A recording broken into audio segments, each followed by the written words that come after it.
बलिदान दिवस कार्यक्रम आयोजित किया गया। शहीद गौंड राजा शंकर शाह और कुंवर रघुनाथ शाह का 165वां बलिदान दिवस मनाया गया। कार्यक्रम में मुख्यमंत्री शिवराज सिंह चौहान ने कहा कि छिंदवाड़ा विश्वविद्यालय का नाम राजा शंकर शाह करने का काम किया। राजा शंकर शाह के नाम से जाना जाएगा छिंदवाड़ा विश्वविद्यालय।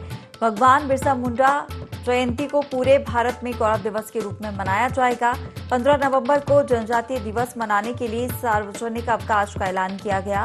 साथ ही राशन का परिवहन अब सरकार करेगी। ठेकेदार अब नहीं कर सकेंगे राशन का परिवहन। इस साल पैसा कानून लागू कर दिया जाएगा। आदिवासी बेटों बेटियों ने मध्य प्रदेश में इतिहास रचा है। आदिवासियों की आमदनी बढ़ाने की योजनाएं शुरू की हैं। 7,13,000 परिवारों को घर पर ही राशन सरकार पहुंचाएगी। गाड़ियों के जरिए घर घर राशन पहुंचाने का काम सरकार करेगी। राशन की दुकान का संचालन आदिवासी युवाओं के हाथों में होगा।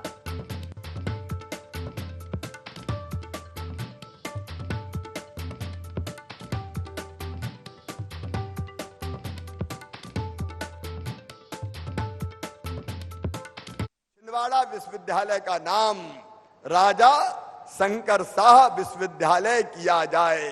आज मैं बताते हुए प्रसन्न हूं कि छिंदवाड़ा विश्वविद्यालय का नाम राजा शंकर शाह विश्वविद्यालय कर दिया गया है। छिंदवाड़ा विश्वविद्यालय अब राजा शंकर शाह के नाम से ही जाना जाएगा। हर साल 15 नवंबर को भगवान बिरसा मुंडा की जयंती को जनजातीय गौरव दिवस के रूप में मनाएंगे।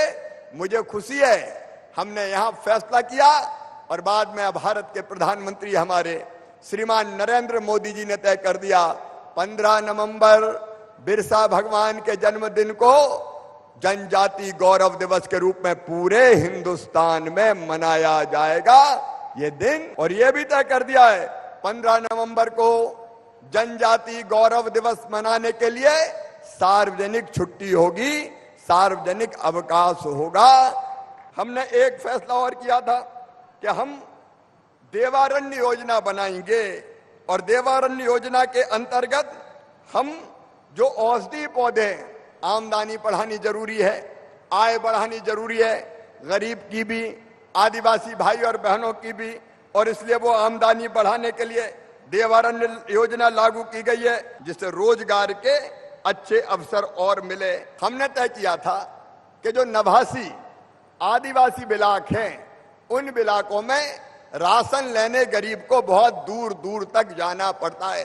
कई बार पूरा एक दिन खराब हो जाता है केवल राशन लेने में। नवासी ट्राइबल जनजाति आदिवासी ब्लॉक में 6,500 से अधिक गांवों में हम 7,13,000 परिवारों को गाड़ी के माध्यम से उनके गांव में राशन पहुंचाने का काम कर रहे हैं। और वो गाड़ी चलाने वाले आदिवासी नौजवानी है, उनकी गाड़ी चलती है जिसमें राशन जाता है तो उनको भी रोजगार मिलता है। और राशन नवासी आदिवासी इलाकों में उसी गांव में जाके देने का काम अब हो रहा है। हम अपने बच्चों के माध्यम से ही राशन की दुकानों पे राशन की गाड़ियां उनको खरीदवा के किराए पे सरकार लेगी और राशन की दुकान पर राशन भेजेगी ताकि हमारे बच्चों को ही और रोजगार मिले। ये योजना भी हमने बना ली है। सिकल सेल एनीमिया जैसी जो बीमारी है जिसके कारण गरीब को बहुत दिक्कत होती है, विशेषकर आदिवासी भाई बहनों में सिकल सेल एनीमिया बहुत गंभीर बीमारी के रूप में पनपी है। सभी आदिवासी जिलों में, सभी जिलों में ये सिकल सेल एनीमिया का सर्वे और सर्वे के बाद उसके पूरे इलाज की व्यवस्था मध्य प्रदेश सरकार करेगी। तेंदुपत्ते से जो लाभांश आता था, लाभ जो आता था वो 75% तेंदुपत्ता तोड़ने वाले भाई बहनों को दिया जाएगा और 5% ग्राम सभा को दिया जाएगा। तेंदुपत्ता वनोपज संघ के माध्यम से बेचा जाता है। इस साल हम चिन्हित ब्लॉकों में प्रयोग शुरू कर रहे हैं। हम चिन्हित इलाकों में तेंदुपत्ता ग्राम सभा तोड़ेगी और ग्राम सभा बेचने का काम करेगी।